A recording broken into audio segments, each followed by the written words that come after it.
numpak buta danangan kisaka desa ngatan tobia nimba palu sangana narea haselena narosopo sampai sura narosopo. Jalannya Bismillah ya. Jadi tetap kita selalu waspada. Apalagi memang seiring dengan waktu ini sudah mau memasuki ini ya ajaran baru ya Pak Tabe.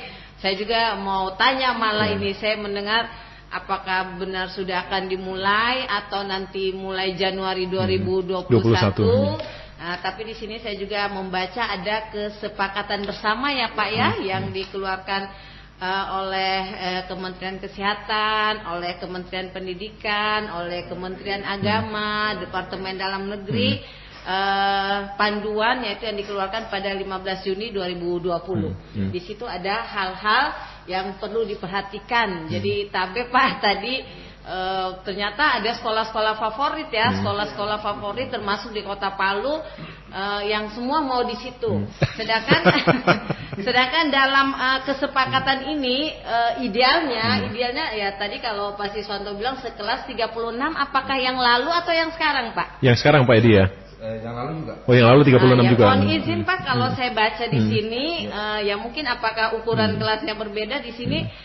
Malah disampaikan 18 anak didik dalam satu kelas. Dengan kondisi COVID sekarang Bu ya, mungkin dengan adanya physical distancing mungkin Pak Edi, mungkin bisa dijelaskan juga. Nanti mungkin kita bisa sharing Pak, minimal ada jarak 1,5 meter, terus ada jumlah hari dan jam belajar dengan sistem giliran rombongan. Ya ini nanti insya Allah kalau waktu belajarnya benar-benar sudah dilakukan gitu. Apakah itu juga mungkin dilakukan oleh teman-teman dinas kesehatan, sosialisasi ke sekolah-sekolah sehingga mungkin ada sekolah yang belum tahu Ibu? Nanti insya Allah akan kami lakukan. Nanti di puskesmas kami ada 14 puskesmas di Kota Palu. Di situ juga ada UKS ya, ada program usaha kesehatan sekolah. Dan alhamdulillah saat ini harmonis sih hubungannya ya, hubungan puskesmas dengan teman-teman dengan teman-teman yang ada di Dikbud ya, Dikbud apalagi kalau kami turun kami selalu berkoordinasi seperti itu. Pak Kadis, kita masih punya waktu kurang lebih 18 menit lagi nanti juga disanggah oleh Pak Edi. Pak Kadis mungkin bisa yakinkan kepada pendengar di luar sana masyarakat bahwa benar loh kita itu akan mulai tanggal sekian Juli gitu. Apakah mungkin 2021 gitu? Silakan Pak. Pemirsa yang saya hormati dimanapun berada, apa yang disampaikan oleh Ibu Dokter tadi benar ya. Di dalam SK bersama itu Menteri Pendidikan, Kesehatan, Dalam Negeri di bawah koordinator daripada Menteri PMK jelas ya bahwa memang yang diutamakan itu adalah keselamatan. Kita pada new normal, kemudian COVID ini tetap berjalan. Tadi yang Ibu sampaikan tadi memang begitu, harus dibagi. Dan bahkan ada konsep-konsep yang sementara kami pertimbangkan sekarang itu adalah misalnya kelas 1. Kelas 1 itu belajar 1 minggu dia, supaya tidak ketemu dengan kelas-kelas yang lain. Itu semua yang semua kita sudah. Nah, kemudian dengan membagi tadi. Membagi jumlah siswa yang satu kelas 33 dibagi 2. Sebab ini protokol ya. Olehnya itu di dalam pernyataan Pak Menteri itu jelas. Dia bilang jangan coba-coba sekolah itu membuka kalau tidak ada kepastian ya. Artinya pengkajian yang lebih mendalam. Saya setiap saat saya nelpon itu kepala dinas kesehatan, Bunda bagaimana ini, dia bilang tolong dipertimbangkan baik-baik Pak Kadis. Karena memang tahun ajaran baru kita tetap Juli 13 ya Pak. Dalam kalender pendidikan 13 Juli. Itu tahun ajaran baru. Entah dia nanti apakah dia pembelajaran jarak jauh atau tetap pembelajaran tatap muka langsung. Ini kita lagi sementara menunggu juga dari pusat ini, sedangkan yang zona hijau saja protapnya itu ketat sekali. Ketat sekali. Apalagi kita ini berada di zona merah ya. Zona merah ini saya terus terang saja beberapa teman-teman yang sudah mengajak untuk, saya bilang jangan. Kalau Pak Gubernur belum putuskan jangan coba-coba. karena beliau itu betul-betul paham terhadap ini. Jadi yang saya lihat ini, Pak Gubernur kita ini karena dia paham, kemudian Bupati Buol, saya kebetulan beberapa saat saya selalu mendampingi beliau di saat komunikasi dengan Pak Bupati Buol. Memang karena orang paham ini betul-betul dia ada stresnya. Saya bilang memang kalau orang paham begitu. Nah, justru itu kami yang di belakang ini memang harus memberikan dukungan. Ya sebab bagaimana dulu dia di saat waktu dimintakan supaya lockdown. Wah ini bukan cerita, saya bilang pertimbangan matang-matang ini. Nah, untunglah ini memang kita bisa jalani kemarin, dan buktinya apa yang terjadi? Kita bisa menekan masuk dalam 7 besar provinsi yang memang bisa menekan penyembuhan kasus ya. Saya suatu kesyukuran ini. Olehnya saya teman, terutama kepala-kepala sekolah, jangan dulu. Kita bersabarlah. Karena saya sudah mendapatkan laporan beberapa waktu lalu, ada memang sekolah yang sudah mendatangkan calon peserta didik atau bahkan peserta didik. Ini tanpa disadari karena lamanya mereka tidak ketemu karena rasa rindunya buyar semuanya. Di sana ada saling pelukan, ini kan masalah. Ini yang perlu kita hindari. Olehnya itu saya memintakan semua kepala-kepala sekolah betul-betul menyampaikan informasi ini kepada masyarakat, kepada peserta didik agar kita tetap mengikuti protokol kesehatan yang sudah ditetapkan. Jadi jelas protokol kesehatan kalau kita dengar tadi, ya memang ini agak sepele. Pakai masker, cuci tangan, jaga jarak. Tapi kalau itu tidak diikuti fatal ya. Saya kira itu barangkali. Iya. Dan Pak Edi, apakah juga nanti seperti disampaikan Dr. Lutfia tadi, apakah juga akan dilakukan misalnya seperti di kantor dan perusahaan ada shift-shiftan misalnya di pergantian dari murid itu sendiri untuk mengantisipasi hal ini? Karena disampaikan oleh Pak Kadis tadi bahwa memang perlu ada misalnya physical distancing dan sebagainya. Baik, terima kasih. Jadi yang pertama-tama yang ingin kami sampaikan, khususnya kami yang di sekolah, bahwa kami selalu menunggu edaran. Kalau edaran itu dari Dinas Pendidikan, insya Allah nanti kita akan laksanakan itu sesuai dengan protokol yang ada. Saya berikan contoh misalnya di SMA Negeri 2 Palu itu ada nantinya akan ada 38 kelas Pak. Ya, jadi dari 38 kelas kalau memang nantinya ada shift seperti itu kita buat, maka sesuai dengan apa yang disampaikan tadi oleh Ibu Dokter bahwa bisa jadi di dalam satu kelas itu hanya 18 orang. Nah, jadi kalau misalnya kelas 10 dulu kita mulai minggu pertama, kemudian nanti minggu kedua kelas 11, kemudian ini minggu ketiga kelas 12, maka saya yakin kita memang bisa melaksanakannya cukup 18 orang di dalam satu kelas karena ada 38 kelas. Jadi kalau misalnya kelas 10 saja kita ambil katakanlah hanya 13 kelas Pak, berarti kalau dibagi dua kan hanya butuh 26 ruang. Berarti kita masih ada lebih untuk ruang. Saya kira ini tidak ada masalah, kita atur sedemikian rupa. Olehnya itu yang paling penting adalah bagaimana kita menjaga protokol kesehatan yang ada. Saya kira seperti itu, jadi kita tinggal menunggu edaran. Betul apa yang disampaikan Pak Kadis bahwa tahun ajaran baru itu pasti 13 Juli. Apakah itu nanti daring atau mungkin dia... Pak Edi, kita jeda dulu, ada yang bergabung sore ini. Halo, selamat sore. Halo, selamat sore. Selamat sore Bapak dengan Pak En Jalan Lembu. Iya, Pak Andi Makassau, selamat sore, salam sehat Bapak. Ini lagi masalah ini. Anakku juga masuk sport seperti itu. Jadi kebutuhan sekali ini Pak Kadis. Silakan. Pak, nonton orang main bola saja tidak ada penonton. Apalagi anak-anak main bola ini yang punya 2 saat. Saya takutkan bukan itunya. Bayangkan Pak, itu zona sekolah yang sekarang begitu, bagaimana kalau ada katakanlah zona hijau. Misalnya zona hijaunya katakanlah di Kelurahan Tatura Utara. Jadi ada sekolah di situ, katakanlah SMA 2. Tapi anak sekolah itu yang ada dari jalur zona merah, dia mau pergi sekolah. Habis terdeteksi apa tidak itu Pak? Ini kan bahaya bagi kita. Nah masalahnya lagi yang kedua, ini anak-anak sekolah yang sebelumnya bilang, dia Pak mau terima rapor saja, mau minta pergi sekolah tidak dikasih. Karena kenapa? Takut dengan teman-teman dia berpelukan. Nah mohon maaf Pak, begini. Kalau menurut saya lebih baik, menurut tadi Pak Kadis, ditunggu-tunggu dulu ini gubernur juga yang lagi bingung, sakit kepala juga ini Pak, mau kasih anak sekolah kan 13 Juli nanti ini.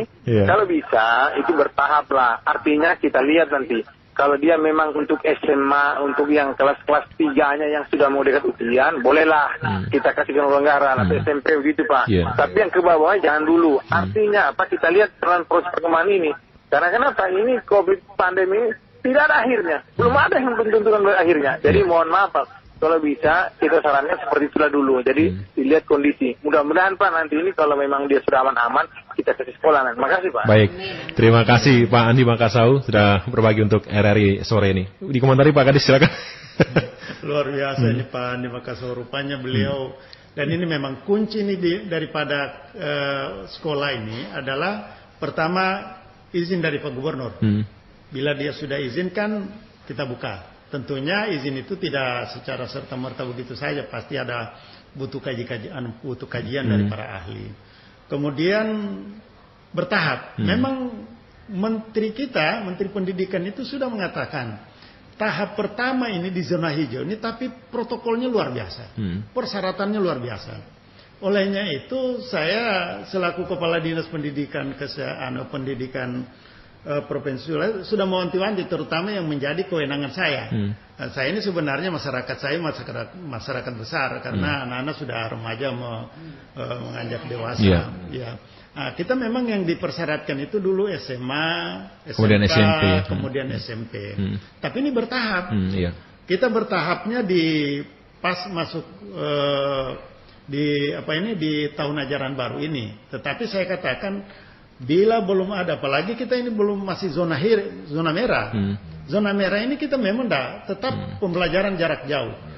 Tahun ajaran baru tetap dilaksanakan bulan Juli, tanggal 13 mulai sesuai kalender, tetapi untuk pembelajaran ini tunggu dulu. Ya, kita bersabarlah. Itu saya katakan sama Pak Edi, saya bilang Pak Edi, semua kepala sekolah, kalau tidak ada izin orang tua untuk mendatangkan anak-anak di sekolah, jangan paksakan. Karena itu persyaratan mutlak itu keselamatan. Saya kira demikian. Jadi memang ada tahapannya Pak ya, tahapannya. Dari SMA, SMK, kemudian ke SMP, SD, TK, bahkan PAUD Pak, seperti itu ya. Itu PAUD itu nanti tahun depan. Iya, tahun depan seperti itu. Jadi masyarakat kan pikir ini serentak di 13 Juli dan sebagainya, seperti itu Bu Dokter ya. Yang realnya di masyarakat pikir jangan-jangan seperti itu gitu. Jadi ada kekhawatiran apapun itu, kita punya anak-anak sendiri untuk selamatkan. Pak Edi mungkin bisa dikomentari Pak di terakhir Pak, kemudian nanti sama Ibu Dokter. Baik Pak, saya hanya menggarisbawahi tentang tahun ajaran baru supaya kita pahami bersama. Memang tanggal 13 Juli itu tahun ajaran baru, tetapi tidak mutlak kita laksanakan dengan tatap muka. Jadi bisa saja dengan menggunakan secara online seperti yang kita laksanakan ini pada bulan Maret sampai sekarang ini. Kenapa hal itu terjadi? Ya tadi kembali kepada pembagian wilayah zona itu. Kalau kita masuk zona hijau seperti Pak Kadis katakan, ya tentu ada perintah dari Pak Gubernur, kemudian dikaji dengan sedemikian rupa sehingga protokol itu harus ketat lagi dengan menerapkan sistem SIP dan sebagainya. Itu pun kalau zona hijau. Nah, itu juga melalui protokol yang luar biasa Pak, seperti itu. Nah, tetapi kalau kita masih zona merah, tahun ajaran baru tetap jalan, tetapi secara daring. Ya, guru-guru kita juga sudah terbiasa Pak sejak bulan Maret itu melaksanakan daring. Memang ada beberapa kendala-kendala yang kita hadapi di lapangan. Ya terutama kepada anak-anak didik kita yang memang dalam kategori duafa. Nah kalau di SMA Negeri 2 Palu Pak, alhamdulillah karena memang dibolehkan Pak Kadis melalui dana BOS. Jadi kita inventarisir anak-anak kita yang memang tidak mampu dan tidak ada keluarganya yang bisa menolong dia untuk menggunakan internet misalnya atau wifi. Maka kita bantu dengan memberikan kuota. Jadi kami yang lalu di SMA 2 itu terdeteksi Pak 67 anak. Ada 67 Pak. Ya 67 anak itu kami bantu ya demi untuk kelancaran pembelajaran secara daring tadi ya. Ya itu. Dan kalau itu nanti kedepannya juga tahun ajaran baru tetap terlaksana seperti itu ya otomatis ya kami juga memanfaatkan dana BOS untuk membantu anak-anak didik kami sehingga mereka tidak ketinggalan dalam pembelajaran seperti itu Pak. Iya. Baik, terima kasih Bu Dokter. Mungkin terakhir Bu sekaligus closing statement ada yang bisa disampaikan pada pendengar sore ini? Ya, terima kasih ya. Jadi tadi sudah saya dengar dari Pak Kepala Sekolah SMA 2 Pak Irwan ya, kembali lagi ketika nanti proses pendidikan sudah mulai dijalankan bertatap muka, tentu protokol kesehatan itu tetap harus dijaga. Ya tadi Pak Irwan bilang ini kadang dianggap sepele tapi ini justru wajib dijalankan. Yaitu ketika insya Allah nanti sudah bertatap muka, tetap jaga jarak ya. Yang biasa kita kenal social distancing minimal 1,5 meter. Yang kedua wajib menggunakan masker. masker ini tetap harus digunakan, dan kami juga berharap tentu sekolah-sekolah sudah mulai harus menyiapkan tempat-tempat cuci tangan yang mudah diakses, cuci tangan yang mudah diakses, dan disiapkan sabun untuk mencuci tangan. Kalau atau tidak dengan menggunakan hand sanitizer. Tapi sebenarnya paling efektif sabun dengan air mengalir seperti itu. Jadi ya kita kembali lagi bersama, kita berdoa bersama semoga pandemi 19 ini cepat berakhir, walaupun katanya tidak akan mungkin bisa berakhir secara cepat. Kembali lagi kita tetap menjalankan normal baru dengan protokol kesehatan yang sudah kita sepakati bersama. Baik, dan kita berharap bersama dalam kondisi dan situasi apapun keberlangsungan pendidikan harus tetap terjaga dengan baik, seperti itu khususnya untuk Provinsi Sulawesi Tengah. Baik, terima kasih Pak Kepala Dinas Pendidikan dan Kebudayaan Provinsi Sulawesi Tengah Pak Irwan Lace sudah bersama RRI, kemudian Kepala Sekolah SMA Negeri 2 Palu Pak Edi Siswanto, terima kasih Pak Edi, dan kemudian Wakil Ketua Penanganan COVID-19 ada Dr. Gigi Lutfia. Terima kasih Bu Dokter sudah bersama RRI sore ini, dan mudah-mudahan bisa menjadi penjalanan kita bersama. Dan sekaligus saya Joko Nurcaya Sujari mohon diri. Terima kasih atas segala perhatian Anda dan sampai jumpa.